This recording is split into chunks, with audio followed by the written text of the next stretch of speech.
Okay, magandang gabi sa inyo lahat. Ngayon ay ah, May May 5, 2025. So wala kaming installation ngayon. Ngayong araw na to. Meron pala kaming installation ngayon. Nagkabit lamang kami ng battery sa isa naming client. Pero wala kaming malaking installation ngayon. So ang gagawin natin ngayon ay i-prepare natin ngayon yung mga para sa mga 3 kilowatt system na order sa atin ng mga client natin dito sa Cavite at saka sa Mindoro. So pinrepair na namin ang mga gagamitin natin na breaker. Meron tayo ditong AC breaker para sa output ng inverter natin. Ito ay Taxnelly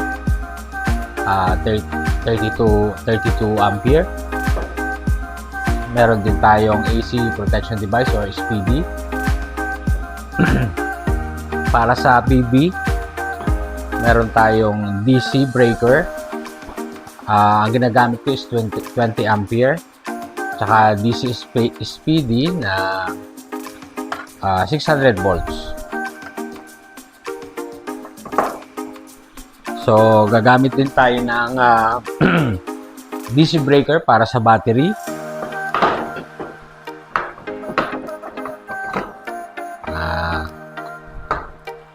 ATS, automatic switch. Maganda yung mga ATS na ganito kaysa dun sa mga luma na yari. Kasi itong ATS na ito is 8 milliseconds lamang yung transfer time niya. So, pagka lumipat siya sa Meralco, hindi mo mararamdaman or hindi mamamatay yung computer mo or yung ilaw mo, konti-konti lamang yung kislap niya. So, maganda itong ATS na ito. So, gamit din tayo ng 18 ways na combiner box or breaker box. Tapos, ganun din. Para kasing ang gagawin natin is pre-assembled siya kasi dadalhin natin siya sa mga province. So, ito yung pinakang paglalatagan natin ng ating mga inverter tsaka itong mga box natin. Dito natin siya ilalagay. Tapos, iyan na lang natin dito sa wall. So, ngayon lang kami gagawa nito kasi ang ginagawa namin is talagang sa wall namin inilalagay. Pero nakita ko yung idea dun sa mga, syempre, member tayo ng mga DIY. Nakakakuha tayo ng idea sa kanila kung paano mapapabilis yung pag-i-install namin ng mga ganito kalalaking system. So ito ginaya ko lang sa ating mga kapatid na DIYers. So salamat sa inyo at nakakuha ko ng idea sa inyo kung paano mapapadali yung trabaho namin. So nandito rin yung ating inverter. Ang inverter na ginagamit namin is 3 kilowatt. Mabigat, 3 kilowatt na Techfine toroidal inverter siya. Yan.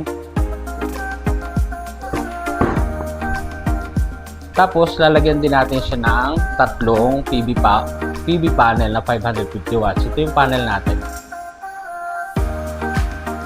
Yan yung panel natin. Medyo malaki siya, 7 feet ang taas. Ang 2.5 siguro ang lapad nito.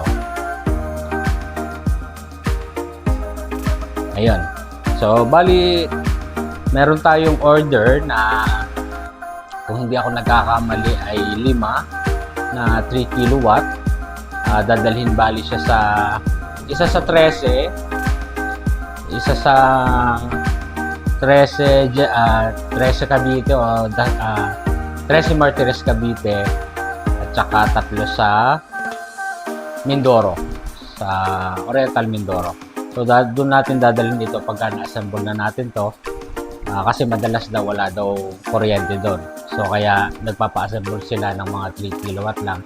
Mga small setup lang, mga pang ilaw, water pump, Yan, kayang-kaya na ng 3 kilowatt yan. So, dun sa mga gusto na magpa-assemble ng ganitong setup, pwede nyo kami bisitahin dito sa aming maliit na opisina sa General Trias, Barangay Santiago, Bella Vista. Meron tayong mga for viewing dito na setup na, gumagana na. May mga parts din tayo, meron tayong mga railings, meron tayong mga inverter, meron din tayong mga PV panel. Kompleto tayo dito. Kung sakali man na wala kaming parts, madali lang naman kaming order.